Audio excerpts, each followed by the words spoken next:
80% of Norway's private board seats are held by men, and the women who break into that remaining 20% aren't lucky. They're using 6 secret power moves you won't find in leadership books. So in this video, I'm going to reveal those 6 powerful secrets I've used to help hundreds of women advance their careers, to get promoted to senior leaders, execs, and board positions, so you stop doubting yourself, start winning board roles, and make a real impact on every organization you join. To start, I'm going to show you the biggest problem I see amongst ambitious women who want to thrive on boards, so you know how to avoid it. A female CFO came to me at breaking point after years of unknowingly working with a narcissistic bullying CEO.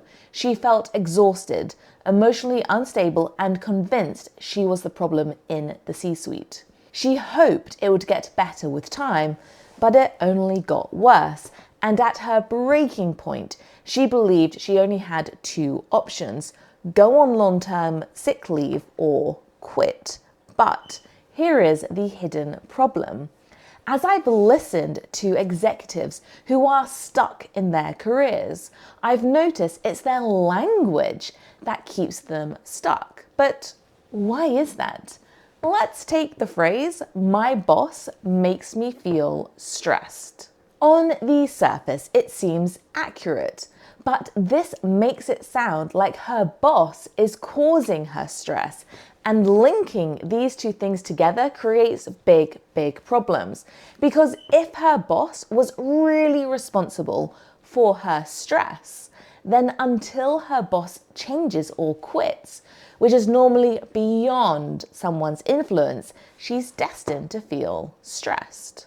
So speaking about it like this frames her as completely powerless and unable to make a positive difference. So while her boss remained problematic, her stress levels continued, and that's exactly what led her to a breaking point. But once I showed my client the secret to stop feeling powerless, everything shifted. Within 12 months, she led a full restructure of the C-suite and board. The problematic CEO was removed. She helped close a multi-million-dollar deal and pulled the company back from the edge of bankruptcy, saving dozens of jobs in a small community. And she's not the only one helping her company thrive. When women sit on boards, companies are more likely to succeed. According to Norwegian consultancy Board Diverse, companies with female board representation consistently outperform those without it. By having a woman on the board, you have a 27% likelihood of financial outperformance and over 40% increase in employee engagement. So what's the secret that led my client to thrive in the boardroom? I helped my client move from feeling powerless and out of control around her boss to feeling powerful and in control. So instead of saying, "my boss makes me feel stressed," and feeling like there's nothing she could do, she recognized she was doing stress in response to her boss. The doing revealed to her that she was unconsciously and unintentionally creating her feelings and responses. So instead of reacting on autopilot, she took a conscious and intentional role in how she showed up and responded.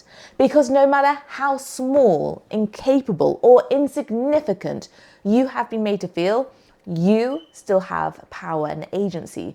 You can change what happens next in any situation. So I want you to ask yourself these 3 questions. Number 1, where in your career are you feeling passive, stuck, or powerless right now? Number 2, what would change if you could learn to stop being passive and instead be powerful and active in your feelings and responses? Number 3, what one thing can you do today or this week to stop giving your power away and reclaim your agency? For my CFO, instead of shrinking when a male colleague speaks to her disrespectfully, she now stays grounded, calm, and firmly in her power. So one of the most important secrets to thriving on a board is standing strong in your power and agency. But you need to know the next secret to truly stop giving your power away and consistently lead at your highest level. So now I'm going to show you a common pattern I see amongst ambitious women that blocks their path to boardrooms and thriving in their career, so you know how to avoid it. Before we start working together, my female clients often skip their children's games for meetings, give up things that bring them joy, and second guess every word, worried they'll say or do the wrong thing. But here's what makes the pattern worse.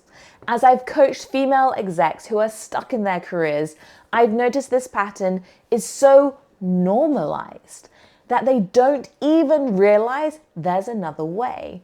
But why does it go unquestioned? Just last year, I watched female execs, board members, founders, investors be silenced and scrutinized and even cancelled for their opinions, competencies, and values. The New York Times asked, "Did women ruin the workplace?" Even Stephen Bartlett framed women's progress as the cause of male suffering. And I experienced this narrative while networking in Oslo, where board-level men repeated the same excuses. Women aren't gritty enough, or there just aren't enough talented women. But once I showed my clients how to stop internalizing this normalized narrative and deliberately detach from it, everything changed. Within 3 to 12 months, they were offered exec and board roles without sending a CV, landed over £30,000 pay bumps, secured multiple promotions, and closed multi-million-dollar deals. So what's the secret that led my clients to thriving on boards? I helped them move from feeling powerless, shrinking themselves, overperforming, and taking everything so personally, to knowing exactly who they are, owning their worth, stepping fully into their power. So how did we do it? It starts with uncovering the hidden beliefs that are driving that limiting pattern and deliberately replacing them with ones that expand your career. For example, one client was chasing a promotion with negative beliefs like, "I'm a failure, I'm not good enough. Success requires constant sacrifice. Something always goes wrong." Those drove limiting habits, like saying yes to everything, shrinking in the face of unfair treatment, and sacrificing health and family time. But once we identified the beliefs of her future board promoted self and anchored into them, like a woman driven by love to be her best self for her family and herself, a fulfilled, successful leader doing work she genuinely enjoys, someone standing in her power in the face of conflict, a calm, positive role model for her kids. Her habits naturally upgraded, shutting everything down at 9 p.m. to prioritize sleep and family, standing up for herself in meetings, resting and recharging guilt-free. And the results were transformative. She became laser-focused at work, switched effortlessly between executives and parent mode, and tough days no longer derailed her. She consistently led at her highest level. Within 8 months, she landed a new leadership role with a promotion, then was promoted to executive soon after. So how exactly do you detach from external narratives and firmly ground yourself in who you are? I guide my clients through powerful prompts that close the gap between where they are now and the version of themselves who's thriving on the board. So I've distilled this into 4 key prompts that help you step fully into your desired future self. This first question helps you uncover the old beliefs that have been quietly created by your environment, like your boss, your peers, the media. Beliefs often show up as I am statements, cause and effect stories. So if X happens, then Y will happen. Or as unquestioned facts about yourself or your world. Here are some examples from past clients. I'm a bad leader. I have difficulty prioritizing tasks. When my colleagues don't do their job properly, it ruins my day. So question 1 is, what beliefs did your future self have to detach from to thrive on the board? Once we know what you need to detach from, the next step is deciding what to step into. So let's move on to question 2. Think about the version of you who's already thriving on a board. What beliefs did they have to embody to get that step up? Here are some examples from past clients. I'm brilliant at processing emotions. When I show up as my best self, things fall into place. So once you've identified your new powerful beliefs and start living by them, other powerful executive habits start falling into place. For example, one client realized her thriving self didn't stress about a slightly messy house, which freed up time and energy for both work and family. Within a year, she became instrumental in the C-suite, while spending more time with her kids and doing things she loved, like reading. Which brings us on to question 3. Which 1 to 3 habits did your future self stop doing to thrive on the board? And which 1 to 3 new habits did they embrace? Take another executive client. 2 of her new habits were ending the day by reading bedtime stories to her kids and a gratitude practice. So instead of leaving these as nice to have intentions, they became her non-negotiables. Months later, they're now automatic and just part of who she is, a present mother and a more optimistic leader. Which brings us very nicely to the 4th and final question.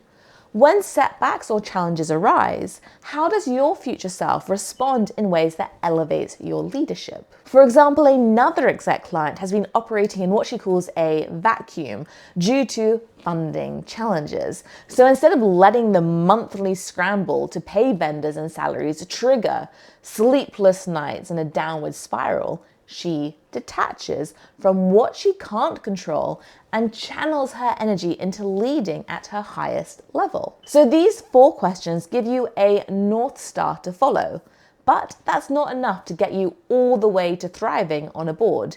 You need the next secret to stop doubting yourself. The 3rd secret is this.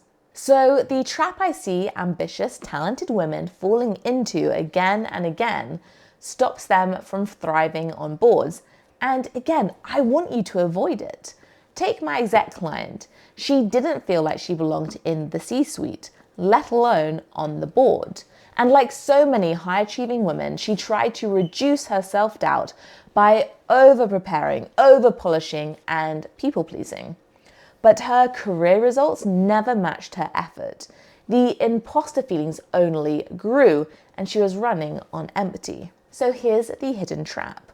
From listening to countless female execs, I've noticed their career stalls when they get stuck in a frustrating loop of hustling hard, seeing little recognition, still feeling like they're not good enough, hustling harder, sinking deeper into imposter feelings, and eventually exhaustion becomes overwhelming and they give up. But once I showed my client the secret to stopping this loop, everything changed. Within 12 months, she became a key force in the C-suite, building a positive, high-performance culture that pulled the company out of the red and into sustained growth. So what's the secret that led my client to thrive in the boardroom? I helped her move from feeling like an imposter to owning her voice and her value. So instead of walking on eggshells, avoiding responsibilities, and shrinking from uncomfortable conversations, she now leads from her highest level.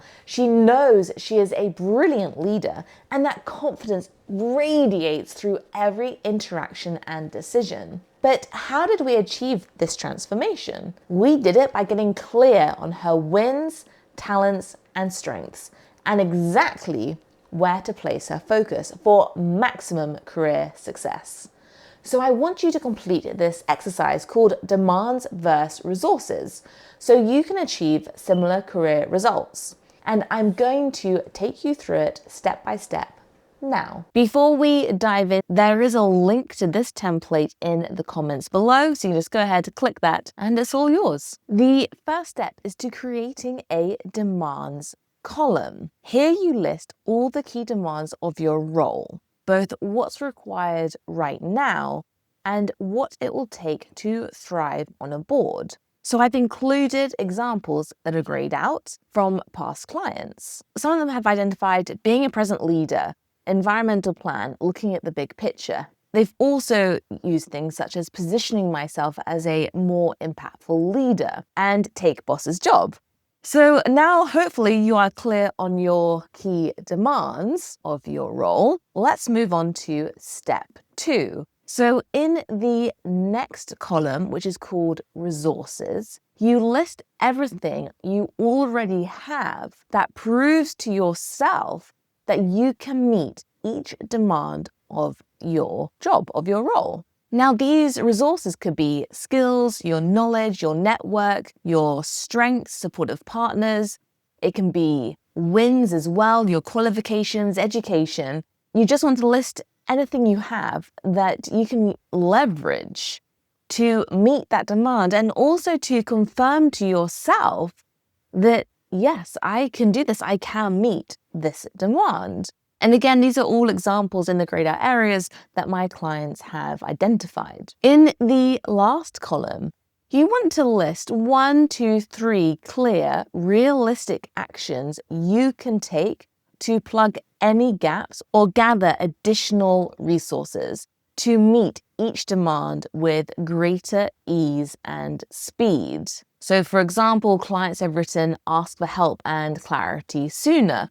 Another one's gone for having 4 conversations a week with current key stakeholders. So really ensure that those 1 to 3 key actions helps you build up your resources to meet each demand. Let me know how you get on in the comments, where you can also find a link to the demands versus resources template. So you can just click the link and get started. So the third secret to thriving on a board is knowing your demands, recognizing how you already meet them, and having a clear plan to close any gaps, because that's what builds real, unshakable confidence.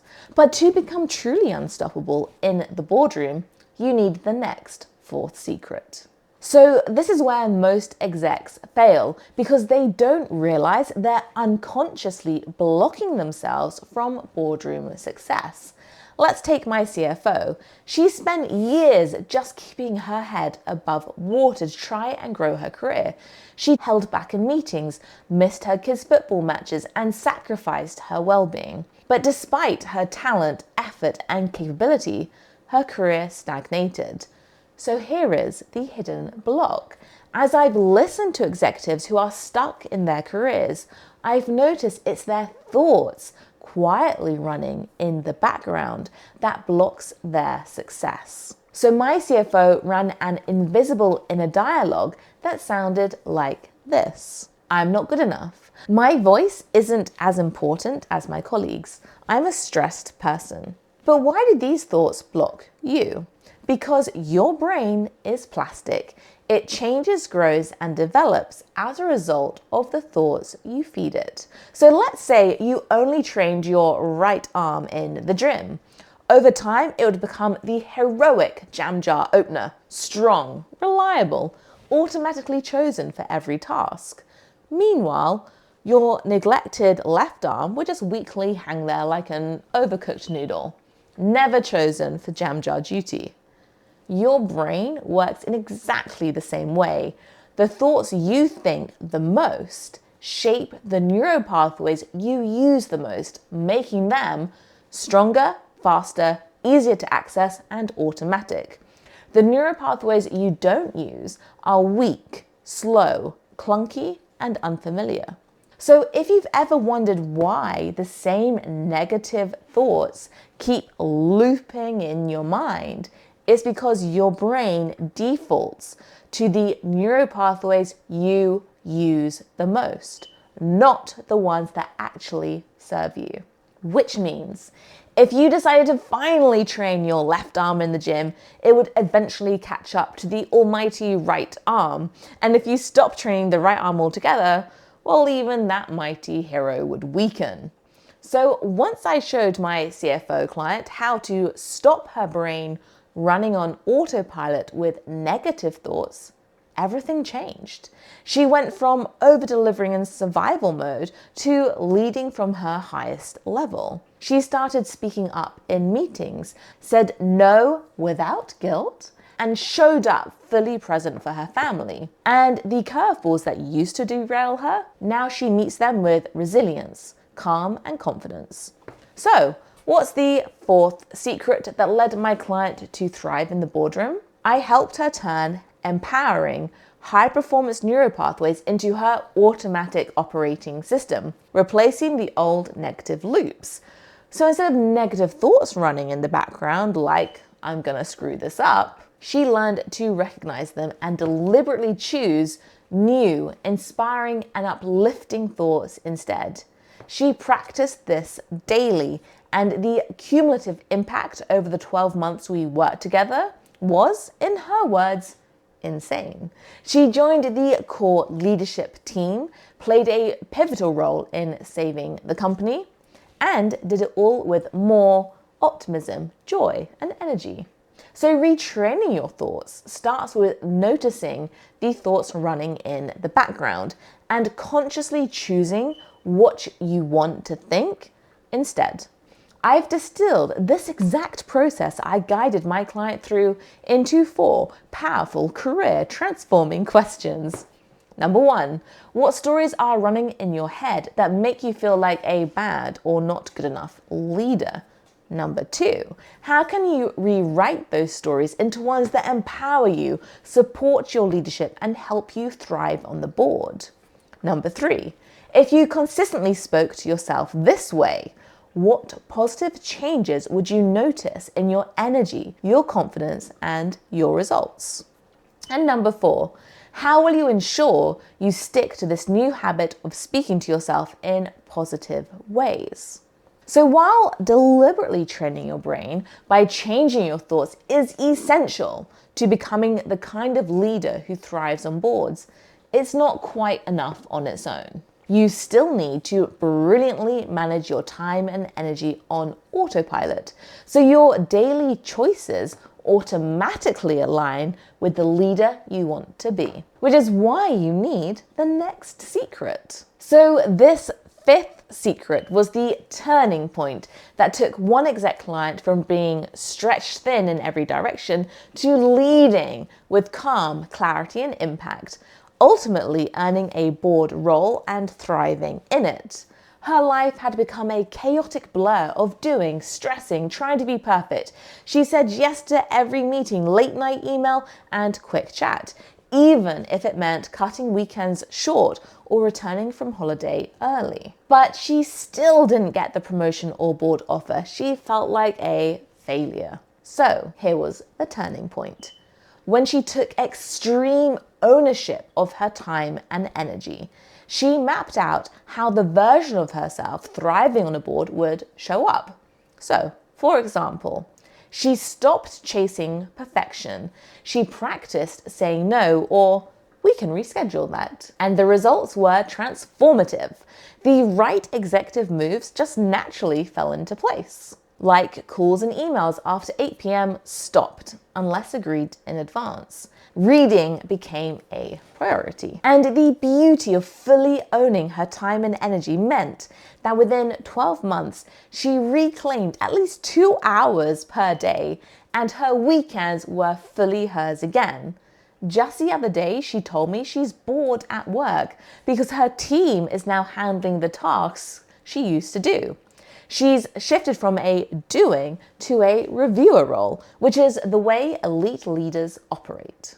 And as a result, she's being noticed. She just accepted an unexpected invitation to join another board. So, what's the secret to stop compromising your leadership and start leading from your highest level, so promotions and board offers come to you? It comes down to taking full ownership of your time and energy. And when you do, every choice you make effortlessly aligns with the leader you want to be. So my client went from saying yes to everything and stretching herself thin to protecting her time, guarding her energy, choosing her inner peace, and making decisions fully aligned with the leader she wanted to be. And it all comes down to installing and maintaining strong, healthy boundaries. So here are 6 powerful steps to define your boundaries and hold them with confidence so you can receive and accept board offers and thrive, just like my client.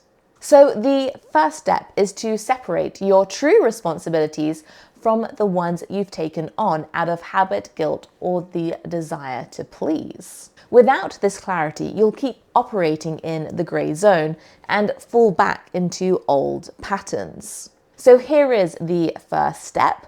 Identify all the tasks and roles that are truly your responsibility. Now that you've clarified your responsibilities, it's time to map your automatic yeses.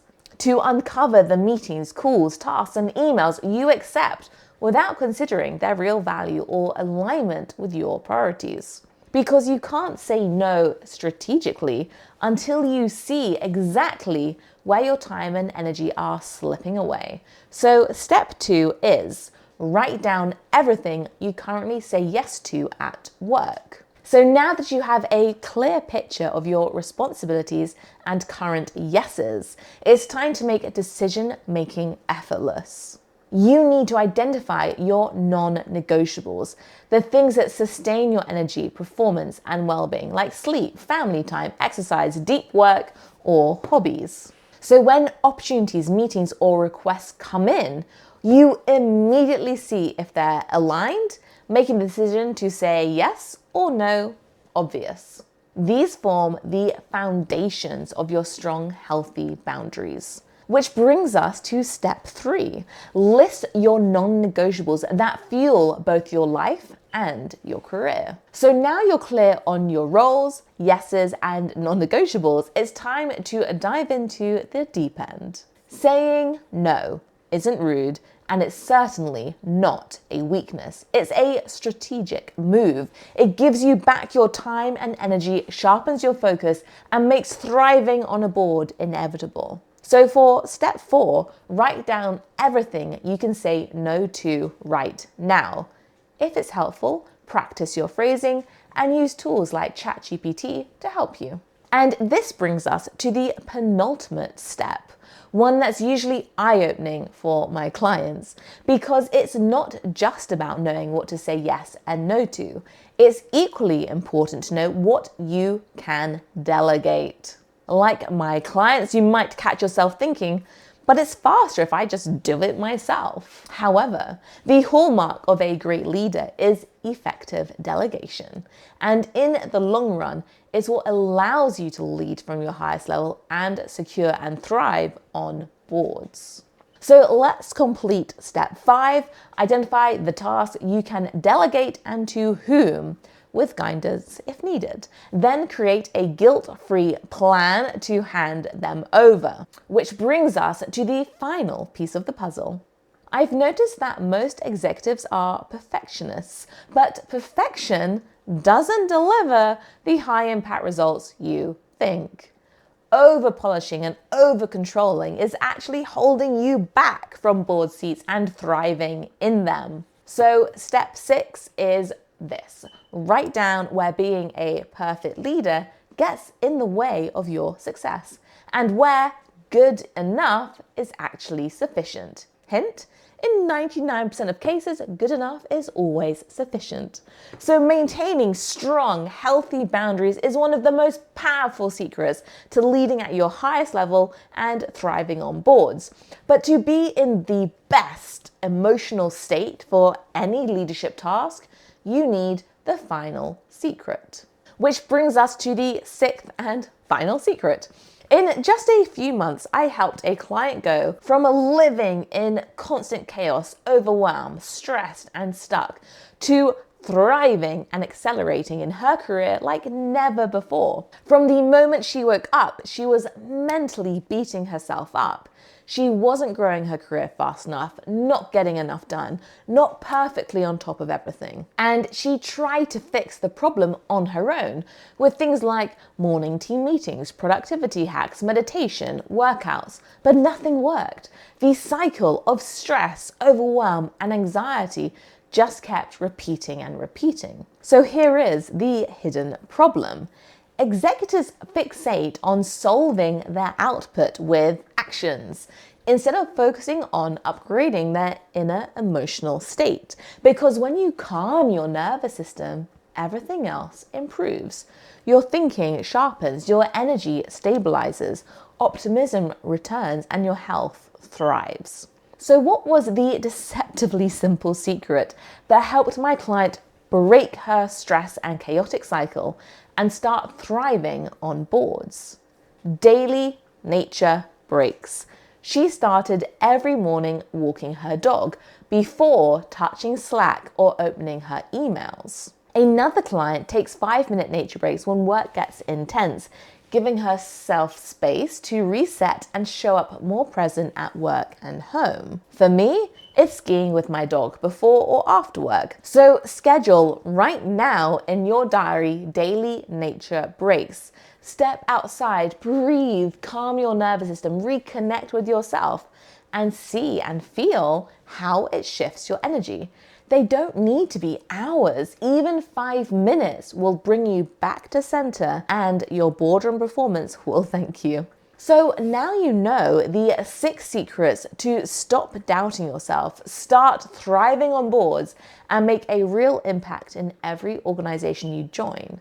My clients have used these exact strategies to land promotions, secure pay rises, and close multi-million-dollar deals, all in less than a year. And they did it while feeling more joy, confidence, and inner peace than ever before. So I know these secrets can help you achieve similar results and thrive on boards too. So if you want my personal guidance to help you step fully into your boardroom power, click the link in the description. Let's make 2026 the year you rise, lead, and thrive like never before.